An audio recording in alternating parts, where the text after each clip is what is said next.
அந்தமும் அல்பா ஒமேகாவுமான தூயாதி தூயவரா நமது ஆண்டவராகிய இயேசு கிறிஸ்துவுக்கு கோடா கோடி ஸ்தோத்திரங்களை ஏறெடுத்துக் கொண்டு இக்கூட்டத்தில் கலந்து கொண்டிருக்கும் உங்கள் அனைவருக்கும் கிறிஸ்தவ பக்தி முயற்சி சங்கம் சார்பாக எங்கள் வில்லிசை குழுவின் வணக்கங்களை உரித்தாக்குகிறோம்.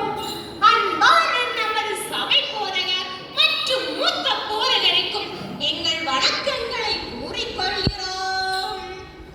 சந்தனத்தோம் என்று சொல்லியே வில்லினில் பாட, ஆமாம் வில்லினில் பாட வந்தருளும் இயேசு தெய்வமே, வந்தருளும் இயேசு தெய்வமே. மக்கள் மனங்களில் நீதமாக செய்தி சொல்ல, மக்கள் மனங்களில் நீதமாக செய்தி சொல்ல வரம் தர வேண்டும் ஐயா, ஐயா வரம் தர வேண்டும் ஐயா. இந்த நாளில் எங்களுக்கு இந்த வாய்ப்பினை அருளிய சபை போதகர் மற்றும் கிறிஸ்தவ பக்தி முயற்சி சங்க செயலருக்கும் நன்றியை கூறிக்கொள்கிறோம். சரி அக்கா, எல்லோருக்கும் வணக்கம் சொல்லியாயிற்று. நாம் யாரை பற்றி வில்லிசை பாட வந்திருக்கோம்? கூறுங்கள். ஓ அதுவா, கூறுகிறேன். தீர்க்கதரிசியான யோனாவை பற்றிதான் திருமறையில் யோனா புஸ்தகத்தில் கூறப்பட்டுள்ள செய்தியைத்தான் வில்லு பாட்டாக பாடப் போகிறோம். ஓ அப்படியா? எனக்கு யோனா தீர்க்கதரிசி ரொம்ப பிடிக்கும். உங்களுக்கு பிடிக்குமா? எனக்கும் பிடிக்கும். சரி அக்கா, இந்த யோனா தீர்க்கதரிசி யார் என்று கூறுங்கள். கூறுகிறேன், கேளுங்கள். தாயின் குமாரன் யோனா தேசமுத்தாண்டில் வாழ்ந்தவர். தாயின் குமாரன் யோனா தேசமுத்தாண்டில் வாழ்ந்தவர். இஸ்ரவேலின் வடபகுதியான காத்தவர் பூரணாகும். இஸ்ரவேலின் வடபகுதியான காத்தவர் பூரணாகும். ஓ அப்படியா? அப்புறம் கர்த்தர் யோனாவை நோக்கி, யோனாவே, நீ எழுந்து பிரசங்கம் பண்ணு நினிவேக்கு எதிராக, பிரசங்கம் பண்ணு நினிவேக்கு எதிராக, பிரசங்கம் பண்ணு நினிவேக்கு எதிராக. அவர்கள் அக்கிரமம் என் சமூகத்தில் வந்து ஏற்கினது, என் சமூகத்தில் வந்து ஏற்கினது, என் சமூகத்தில் வந்து ஏற்கினது. நினிவே பாவத்தால் நிறைந்திருந்தது. அதை அழிக்க எண்ணிய தேவன் அமித்தாயின் குமாரனாகிய யோனாவை தெரிந்து கொண்டு நினிவேக்கு எதிராக தீர்க்க தரிசனம் உரைத்து அவர்கள் மனம் திரும்ப அழைத்தார். அப்படியா? யோனா நினைவைக்கு போனாரா? போனாங்க, போனாங்க. எந்த ஊருக்கு சென்றார்? கர்த்தர் சொன்னதை கேட்ட யோனா நினிவேக்கு செல்வதை விரும்பாத யோனா தர்சீசுக்கு போக எண்ணினான். நினிவேக்கு செல்வதை விரும்பாத யோனா தர்சீசுக்கு போக எண்ணினான். யோப்பா துறைமுகத்தில் கூலி கொடுத்து தர்சீசின் கப்பல் ஏறினான். யோப்பா துறைமுகத்தில் கூலி கொடுத்து தர்சீசின் கப்பல் ஏறினான். ஐயோ, இது தப்பாயிற்றே. கர்த்தரின் வார்த்தைக்கு யோனா கீழ்ப்படியவில்லையே. அப்புறம் என்னதான் நடந்தது? அப்புறம் தர்சீசுக்கு செல்கிற கப்பல் யோனாவையும் மற்ற மனுஷரையும் சுமந்து கொண்டு புறப்பட்டது.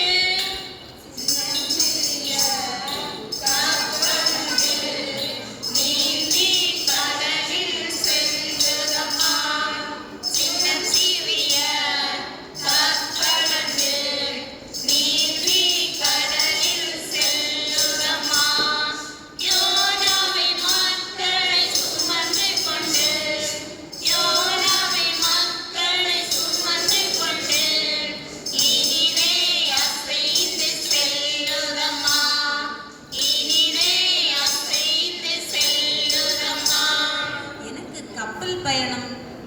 செய்வது ரொம்ப பிடிக்கும். அதன் பின்பு என்ன நடந்தது? திடீரென்று கத்த சமுத்திரத்தின் மேல் பெருங்காற்றை வரவிட்டு கப்பல் உடைந்து போகும் அளவுக்கு பெரிய கொந்தளிப்பு உண்டாயிற்று. பொங்கி அலைகள் எழுந்ததம்மா, அங்கும் இங்கும் அசைந்ததம்மா. பொங்கி அலைகள் எழுந்ததம்மா, அங்கும் இங்கும் அசைந்ததம்மா. புயலை கண்ட மக்களெல்லாம், புயலை கண்ட மக்களெல்லாம் பயந்து நடுங்கி துடித்தாரம்மா, பயந்து நடுங்கி துடித்தாரம்மா. கப்பலில் பயணித்தவர் அனைவரும் பயந்து கூச்சலிட்டு அழுது அங்கும் இங்கும் ஓடினர். புயல் நிற்குமா, நாம் உயிர் பிழைப்போமா, நமது வீட்டுக்கு திரும்ப போக முடியுமா என எண்ணி அழுது புலம்பி தங்கள் தேவனை நோக்கி வேண்டுதல் செய்து கப்பலின் பாரத்தை எளிதாக்க சரக்குகளை எல்லாம் கப்பலில் வீசிவிட்டார்கள். அப்படியா? கதை நன்றா இருக்கிறதே. யோனா அப்போது என்ன செய்தார்? யோனாவா, அவன் கப்பலின் கீழ்த்தட்டில் போய் தூங்கிவிட்டான். தூங்கிவிட்டாரா? யாரும் அவரிடம் ஒன்றும் சொல்லவில்லையா? சொன்னார்கள். கப்பலின் மாலுமி வந்து, யோனாவே, யோனாவே, நீ தீர்க்கதரிசி, தேவனை நோக்கி வேண்டிக் கொள்வாயா. அப்போது தேவன் நம்மை அழிந்து போகாதபடி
அப்படியாக்கா?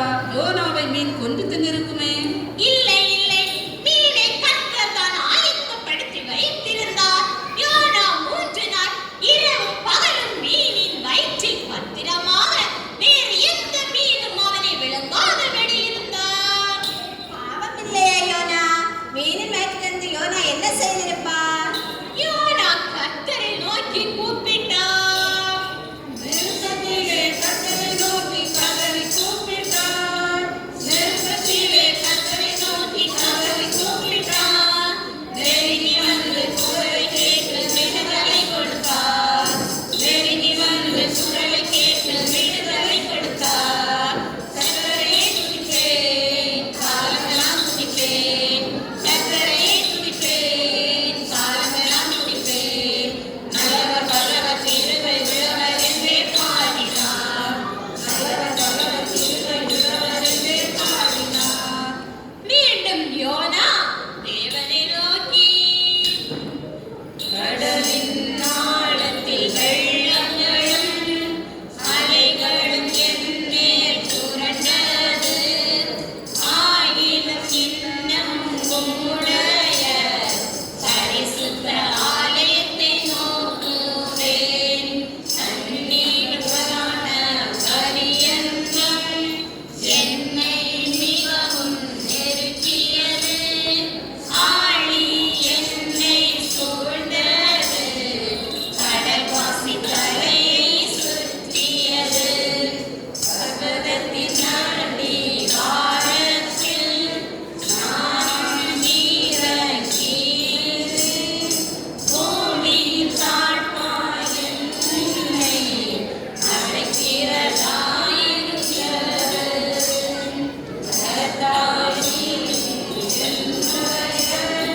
பிராணனை அழிவுக்கு தப்புவித்தீர். ஆத்துமா என்னில் தோய்ந்தது. கர்த்தாவே, உம்மை நினைக்கிறேன். உம்முடைய பரிசுத்த ஆலயத்தில் என்னுடைய விண்ணப்பம் உமது சமூகத்தில் வந்து சேர்ந்தது என்றார். இப்படி யோனா விண்ணப்பம் பண்ணுகையில் உடனே கர்த்தர் மீனை பார்த்து, மீனே மீனே, யோனாவை வெளியே விட்டுவிடு என்றார். மீனுடனே யோனாவை கரையிலே கக்கிவிட்டது. யோனாவுக்கு ஒன்றும் ஆகலையா? அதன் பிறகு என்னதான் நடந்தது? தேவன் 2ஆம் தரம் யோனாவை நோக்கி, நீ எழுந்து மகா நகரமாகிய நினிவேக்கு போய் நான் உனக்கு கற்பிக்கும் வார்த்தையை பிரசங்கி என்றார். அப்படியா? யோனா நினிவேக்கு சென்றாரா? ஆம், யோனா எழுந்து 3 நாள் பிரயாணம் பண்ணி நினிவேக்கு சென்று இன்னும் 40 நாள் உண்டு. அதன் பின் நினிவே கவிழ்க்கப்படும் என்று கூறினார். இதனை கேட்ட அரசர் மக்கள் துவங்கி என்ன செய்தார்கள்? நினிவே ஜனங்கள் தேவனை விசுவாசித்து, நினிவே ஜனங்கள் கீழ்ப்படிந்து தேவனை விசுவாசித்து,